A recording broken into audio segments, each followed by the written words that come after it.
Hey guys. Hello. Welcome back to Spooky Sleuths. Excited to talk to you guys today. Yes, Sammy, what are we going to talk about today? We're going to talk about a cult that you may not have heard of called Synanon. Synanon. It started off as a helpful and supportive group, but turned into a whole community striving to be a utopia. Every time.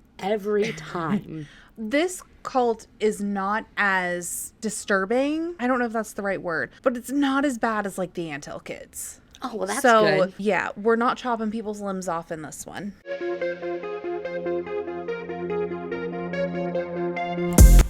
I'm Sammy. And I'm Nicole. And we are Spooky Sleuths.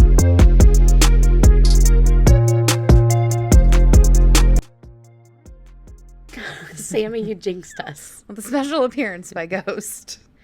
Oh, it's a ghost.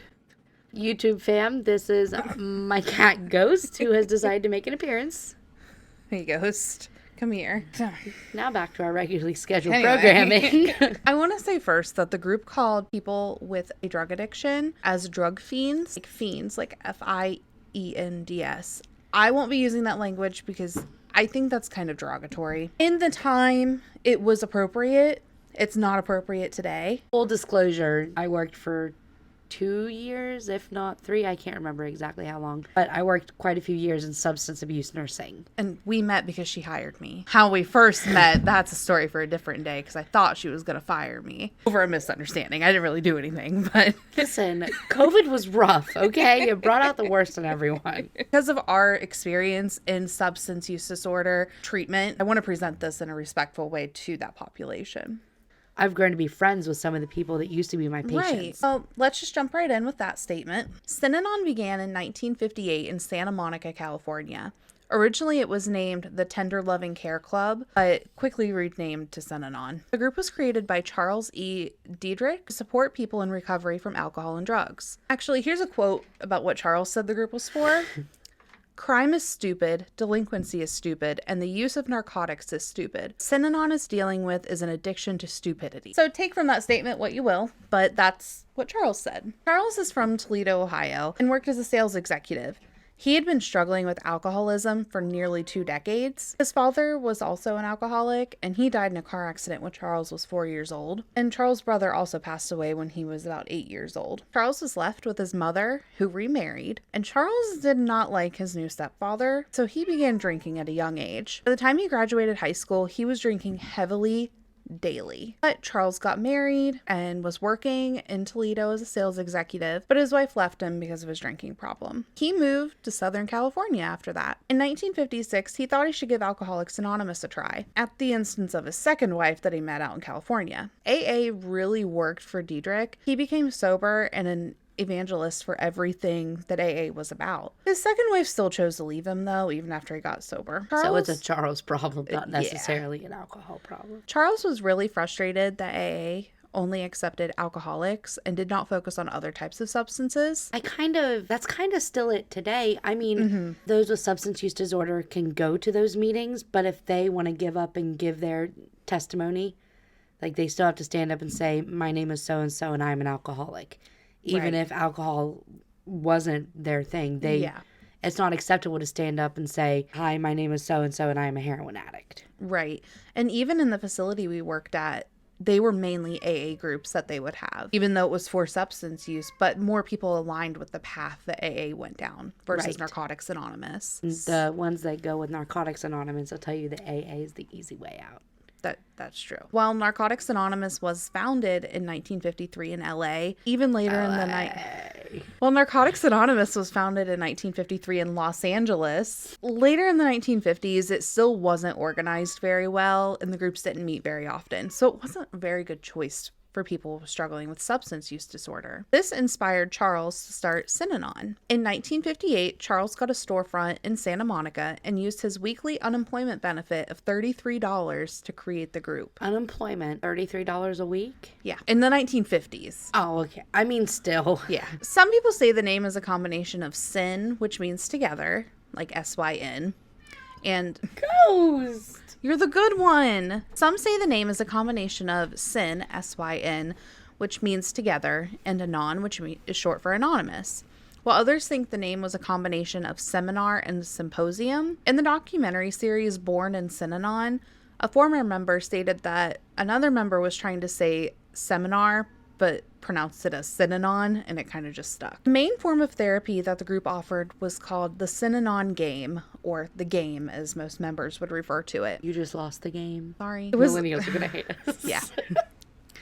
It was group therapy, but probably not the most effective group therapy. In 1979, a journalist described the therapy as structured bull sessions. So essentially... Structured what? Bull sessions. Like bully. bull? Oh, okay. Yeah. Essentially, a member would talk about themselves, and the rest of the group would provide intense criticism. Oh, no. So bully. Okay. Yeah. It was essentially bullying other members in the group. A quote about the game stated that this form of therapy is to help the member through self-reliance and making the person responsible for his own actions. A group of 8 to 16 people would sit in a circle and share things about themselves. There were 3 rules to the game: no physical violence, no threats of violence, and no getting out of your seat. They would yell and scream at each other, and then after the game ended, they'd act like it didn't happen. They'd go get coffee and act like normal. I don't have the character abilities to be able to do something like that. No. The minute somebody starts yelling at me, I'm crying. Me too. I could not handle that. And they would scream and cuss at each other. And it was just really hard to watch. I watched a couple videos in the documentary Born in Synanon, and it was just kind of hard because I was thinking I would not make it.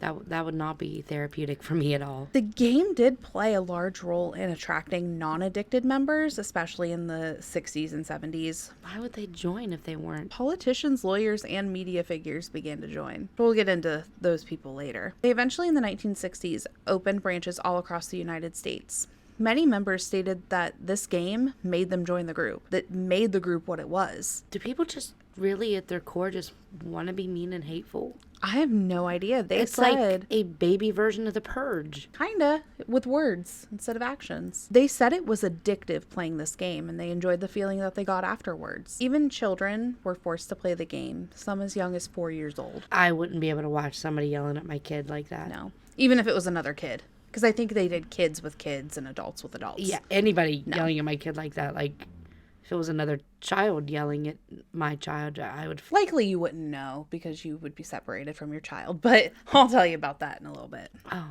okay. Well, let's keep moving then. Synanon and Charles himself originally had a great reputation. Charles was even referred to as a drug rehab guru. Every time they stick the name guru, something bad happens. Yeah. These members of his program were those that other institutions didn't want to help. Self-love was something that Charles felt was needed for this population to achieve and maintain their sobriety. We have a local group that tough love is at the core of what they do. They have very, very strict rules and guidelines that they have to go by. I don't see them doing this. No. And that local group is very successful. Absolutely. We had people at where we worked that came from there to work with us because they were just so successful. Fun fact, Charles is credited as coining the phrase, "Today is the first day of the rest of your life." You heard that before? Yeah. I did not know that's where it came from, but yeah, something most people have heard before. So even if you haven't heard of Synanon, you've probably heard that quote. It's speculated that Charles' true mission was to create an experimental society that would transform the world, a utopia. They eventually would always look at the bigger picture. Yeah, you gotta zoom out. They eventually would open businesses and schools, the schools in which they would teach children of the cult their ways. They really became their own community. Charles would say, this is the kind of revolution that moved the world from Judaism to Catholicism to Protestantism to Synanism. This is a total revolution game. Synanon even had their own prayer. Is it like the Serenity Prayer that Kinda. that AA uses? Okay. Yeah, kinda. Like the concept, I mean. Yeah. It says, please let me first and always examine myself. Let me be honest and truthful. Let me seek and presume responsibility. Let me understand rather than be understood. Let me trust and have faith in myself and my fellow man. Let me love rather than be loved. Let me give rather than receive. Okay. In general, it doesn't seem like a sinister prayer. Like, it seems pretty normal. Sinister. And I'm the corny one. You are. You absolutely are. Charles drew a lot of his ideas and philosophies from AA. He did sign up for an experiment around LSD, though. He stated that How does that... It's very hypocritical. Yes, it is. He stated that taking LSD led me to a different reality and generated many new insights. After this, he entertained the possibility of controlled experiments in an effort to increase levels of moral judgment. I don't think they ended up doing this, but it was brought up. In the 1960s, no rehab centers existed that helped people get clean and re-enter society. They would just be committed to state hospitals and not get the help they needed. So Synanon was a very well-received option for the communities that they served. And I don't know how, but it was working on the outside. It appears to have been If you ask Charles, they had a 100% success rate. I don't believe that. We were told at one point that the national average of somebody in a person's process of being clean of all mind-altering substances, it took 7 times going into rehab. That's unbelievable. Is it though? I mean, it's not, because, just working in a facility, you know how many times people would come back. Well, Synanon began a noon seminar where a philosophical topic would be brought to the members and they would discuss their thoughts and opinions, with everyone having the chance to give their thoughts. These seminars ended with a summary of the discussion and put everything into perspective for the members. Members would read about different philosophers, including Ralph Waldo Emerson, which is Charles' favorite, and Sigmund Freud, to create their own philosophy on life. Okay. Synanon had 2 ideas at their core. The first one was the notion of act as if. This is the choice and action of using your free will to overcome character flaws and deeply ingrained behavior patterns. The second idea is the concept of compensation. It was a karmic view of actions and consequences. The group really came together after Charles was arrested for zoning violations and operating a hospital without a license. He spent a month in jail for these charges, and the group became more cohesive over it. They now viewed Charles as a martyr for suffering unjust incarceration for his beliefs. The group, probably rightly so, believed Charles was jailed because of the neighbors in their community. Members were harassed because of racism and fear of addicts, which the group took as the reason for Charles' arrest, not for the zoning laws that he was actually guilty of. Or operating a hospital. Right. Without the proper Those were his actual crimes, but the neighbors are the one who reported it, so they're blaming the neighbors and saying it was unjust. Okay. But Charles was justly charged. So Synanon began to grow exponentially after allowing non-addicts to join in the 1960s. The members who did not have a substance abuse problem and held jobs were referred to as squares. The group began to open Texaco gas stations and even an airstrip by 1976. Small changes started happening over these years that began changing Synanon from a helpful group to full-on cult. By 1980, Synanon received millions of dollars in donations from American businesses, real estate holdings, and their branches across the world. They were classified as a nonprofit, exempt from federal and state taxes, and had over $30 million in assets. The first change was the change in uniforms that the members would wear. So before this, they didn't have uniforms. They could wear whatever they wanted. After Dr. Martin Luther King was killed, Charles gathered the group together and told them they would continue his work, and as a symbol of that, every member would now wear overalls. What? I don't know why overalls. They said it was just a symbol of continuing on Martin Luther King's work. I've only ever seen pictures of Martin Luther King wearing like suits. A suit.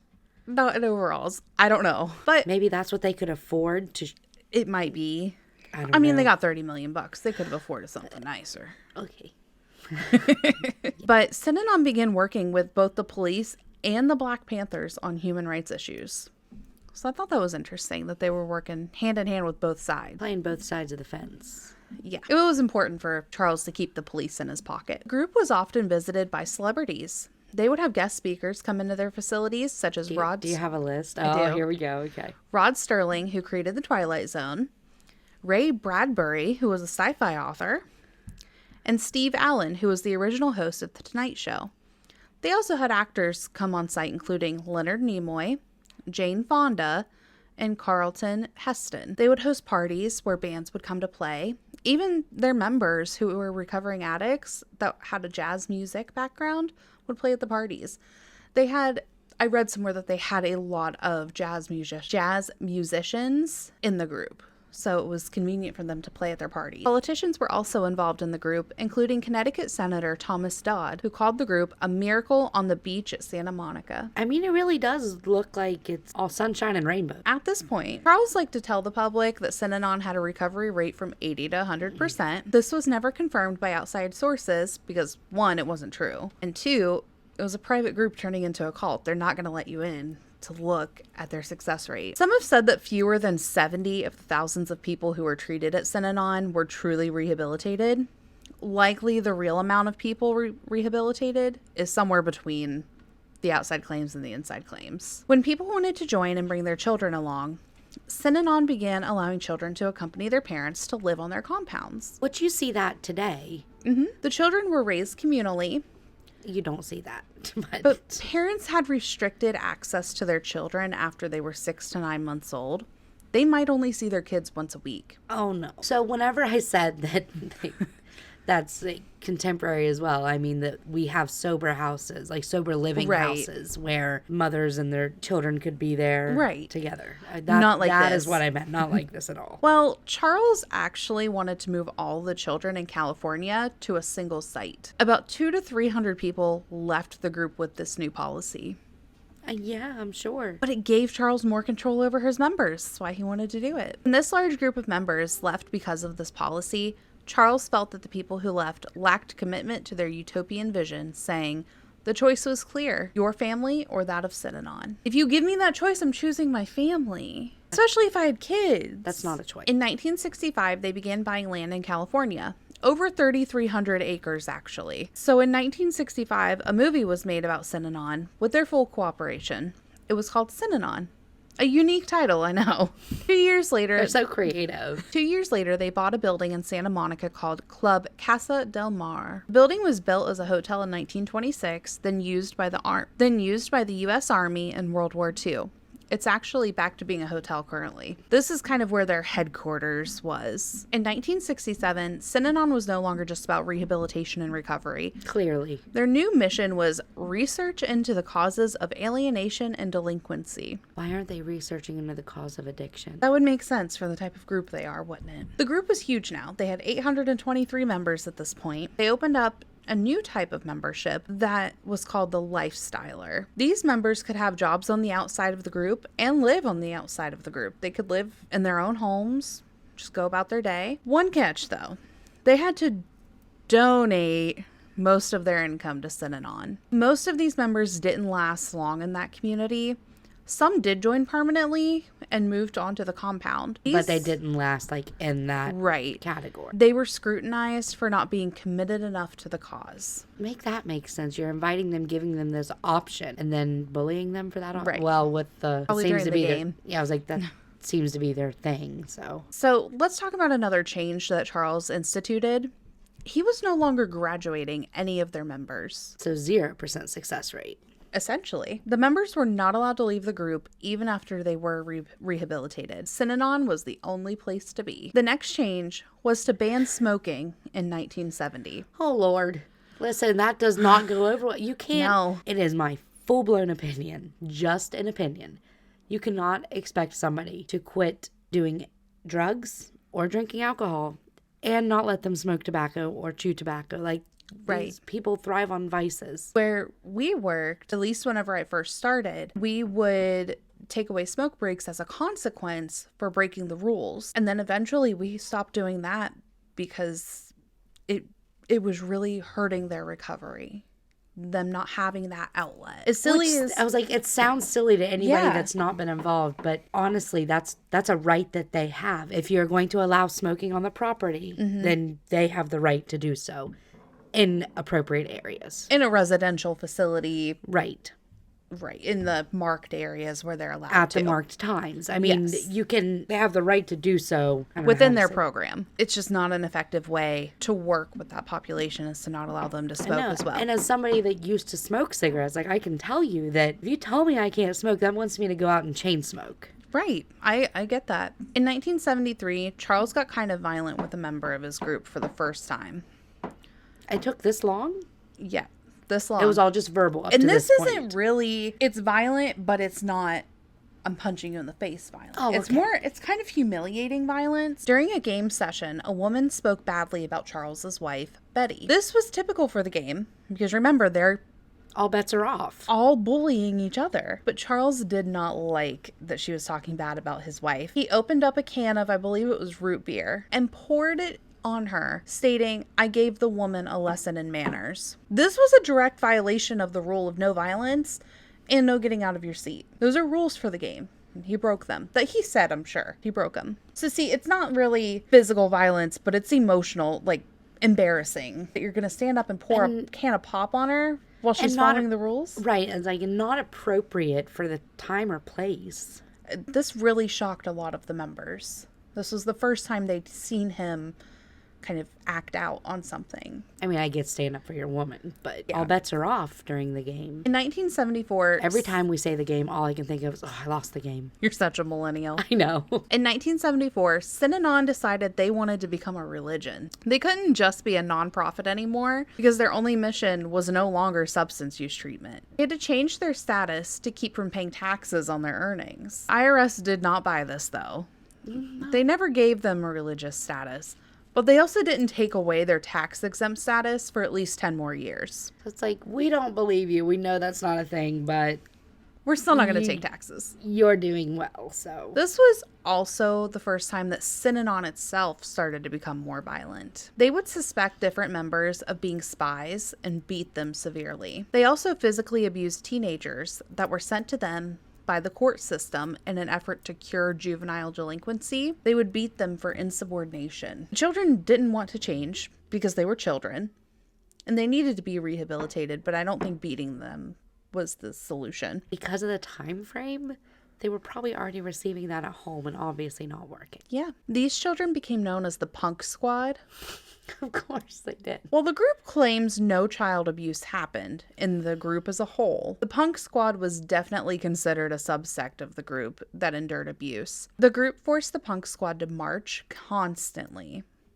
They were also forced to do physical labor on the communes. In 1975, Synanon decided to hold a group marriage ceremony. This was covered by news outlets all over the country. It included 150 couples getting married at the same time. Why? It started with marching and exercise. They had people exercising as kind of like a show before the ceremony. Let's get it, guys. Yeah. Pump up that heart rate. It was weird. What? After the marching and exercise, that led to a marriage or reaffirming of marriage for these couples. The ceremony was to rededicate themselves to the Synanon cause. It has nothing to do with marriage. I know. Now we're up to 1976, and Charles is really over having children in the group. He's the one that wanted him in there. He made the ruling to let them come. He even separated them. He would tell members that if they wanted to have kids, they shouldn't be in Synanon. He put a message out on their FM radio station that they installed, stating, "There is no profit to this community in raising our own children. Every baby that we indulge a Synanon female with takes up a bed and somewhere between $100,000 and $200,000 worth of energy." Charles also thought he knew what it was like to give birth to a child as well. Oh my gosh. He stated, "I understand it's more like crapping a football than anything else." What? Yeah. It's his exact words. That childbirth is more like crapping a football than anything else. Is that true? Is that what that feels like? I don't know. I was cut open. I have no frame of reference. I just think it's so absurd to refer to childbirth that way. Way to discredit it as well. Yes. Well, now he's going to make a new policy for the group. He's going to force the men to get vasectomies and women to get abortions. Now, what I read was that it was voluntary. Was it though? But we all know that it was not voluntary. What other group did the whole vasectomy thing? Heaven's Gate. Right. One member told Charles, "I'll give you my life, Chuck, but not my balls," before he left the group. Good old Charles, though. He didn't get a vasectomy. His members didn't care, though, that he didn't hold himself to the same standard as the other members. Of course he wasn't going to get a vasectomy. He had kids, by the way, at least one that I know of. Children that remained in the group, they weren't happy. They didn't get to see their parents. They were forced to play the game. They eventually would run away to ranches nearby. Locals accused Synanon of child abuse and kidnapping, but Charles didn't care. He had the police on his side. The sheriff's 2 deputies, they were in Synanon. So nothing was going to happen. They knew exactly what was happening. Now, something really big happened in Charles's life.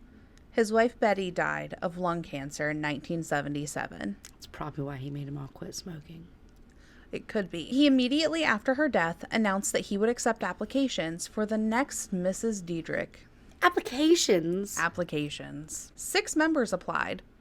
And he chose a 31-year-old. How old is he at this point, do you know? He was 64 years old at this time, and he was marrying a 31-year-old member. At least she's legal. I mean, after all the cults we've talked about, at least she's of legal age. But I can tell you as a 32, am I 32? 91? Yeah. Yeah. You'll be 33 this year. Gross. As a 32-year-old woman, I would not find a 64-year-old man. That would not be my jam. It'd be yours, but it wouldn't be mine. I'm 28 with a 43-year-old. Almost 44. Oh. Anyway, this marriage sparked his new policy that all couples had to separate and pick a new partner every 3 years. Do they get, like, real married or, like, conceptually married? Because otherwise that's really expensive to divorce that many times. They legally divorce. So I'm assuming they would legally get married eventually. Sometime during that 3 years. His own daughter was the first example of this. The following year, over 600 couples divorced and found new partners. That's expensive. Yeah. I mean, I've never been divorced, but... I mean, me either, but... You gotta get married first. But no, from what everyone says, like, it's so expensive to get divorced. Especially if you have kids involved and share any assets. Well, now Charles decided the group needed a security force of their own. It was called the Imperial Marines. So now we're calling to arms. We're forming a militia now. Yeah. These members would practice a special form of karate they called Synodo. Yeah. What? Synodo. That sounds like a Pokemon. They gave perceptions of an angry militia with their matching uniforms, their shaved heads. Both men and women in Synanon were forced to shave their heads as a move to solidarity. Fun fact number 2, George Lucas hired extras for his dystopian movie THX 1138 from the group because actors didn't want to shave their heads, but Synanon members already had their head shaved. So they were in that movie. To help their security, the group purchased over $200,000 in weapons. That's a lot of money, especially back then, in weapons. It's a lot of weapons. The changes over these past few years propelled Synanon into the cult world. Absolutely. You're not buying $200,000 worth of weapons for no reason. Or as much land as they bought. And enforcing these very strict unique policies. I mean, I get you have to be strict and enforce policies for this population. Some of them really need that structure. Not like this. But not these kind of policies and this kind of structure. And I'm getting the vibe they don't really care if they are in the substance use disorder world or not. No. Not at this point. No, not once they started letting squares, as they called them, into the group. I mean, you or I couldn't go to one of our local facilities and be checked in. No, you have to have that diagnosis or have used in the, however many previous days, yeah. At one point, whenever we were admitting patients, you had to pee dirty for us to be able to admit you for insurance purposes. Yeah. That's changed now. But at one time, you couldn't be clean and check in to our facility. Yeah, so if you had just came out of, say, jail and were going into rehab, sometimes it was hard because you would be clean.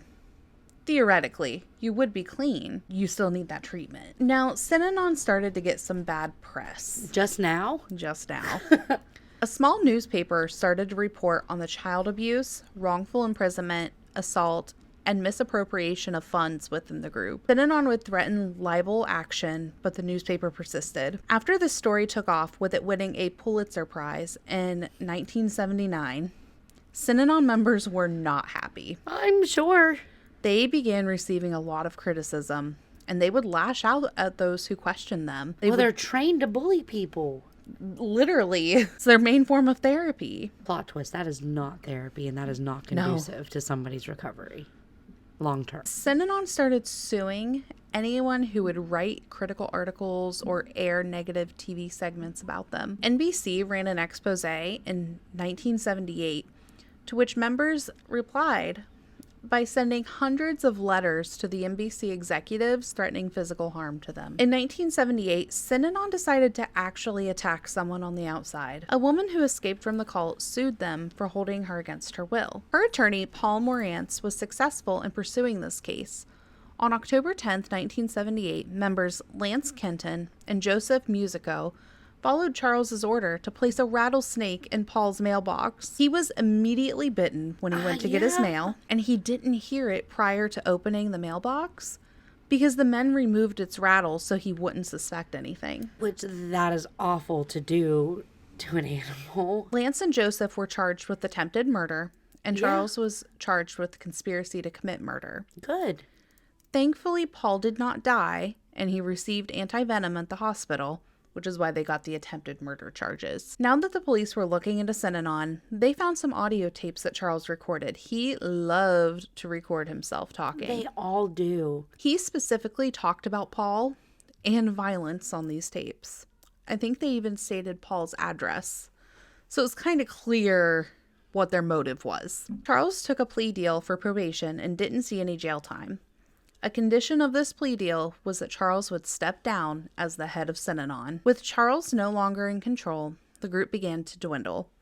They were stripped of their tax-exempt status in 1991, and shortly after that, they disbanded altogether. Charles E. Diedrich died in 1997 in a California hospital of cardiorespiratory failure. Their failed attempt at a utopia still has its defenders, but there's no doubt that this group was formed based on Charles' need for control. Members ignored the greater sins for the smaller ones, and as they became more invested in the group, it was harder to leave.